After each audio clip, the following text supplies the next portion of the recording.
this is Alex with 4.5, and today we're going to talk about closing more business, more management contracts for your company. What can you do to get your revenues higher and your costs keep the costs the same, or reduce your costs? Well, certainly you have to do something that you haven't done before, right? In my interviews, I've spoken with multiple property management companies, large and small, and I've examined their sales process from kind of A to Z, from initial lead all the way to close. And I found that most property management companies don't have a follow-up strategy. In other words, when the lead comes in, it gets processed right away and it gets taken through the sales process. Yet when the lead does not respond instantly, it kind of usually falls by the wayside, and it never is. It really isn't being nurtured.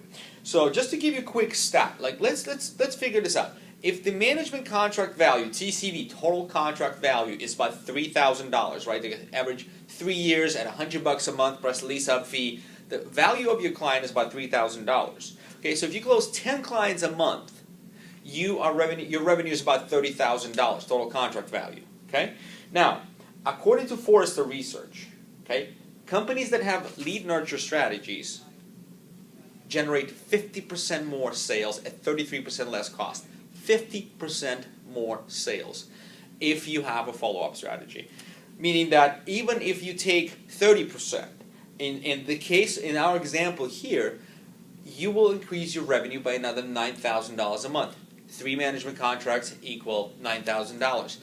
So how do you follow up? Well, it's really, really simple. You don't have to make things too complicated, but you do have to change the way you do things just a tiny bit, right?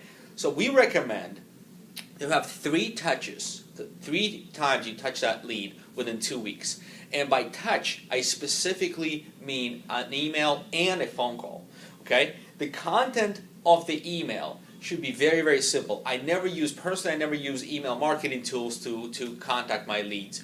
The way I do it is I simply send a personal email saying, "Hey John, you've recently inquired with 4.5. Just curious if there's a good time to speak this week. How about Friday?" That's it, right? If you do write blogs and have videos and how-to stuff, you can definitely include a link to your latest blog in the email, and usually that will help the prospect to meet you, recognize your value, and so on and so forth. But even if you don't have that, that's fine. Just make a personal email, very, very short, nothing elaborate here, okay, is required. 3 times within 2 weeks. Now the phone call, usually you'll get a voicemail, right? Otherwise you talk to them. When you get a voicemail, you say, "Hey, my name is Alex, I'm with 4.5, you recently inquired with our company, just wondering if we can set up a few minutes to speak.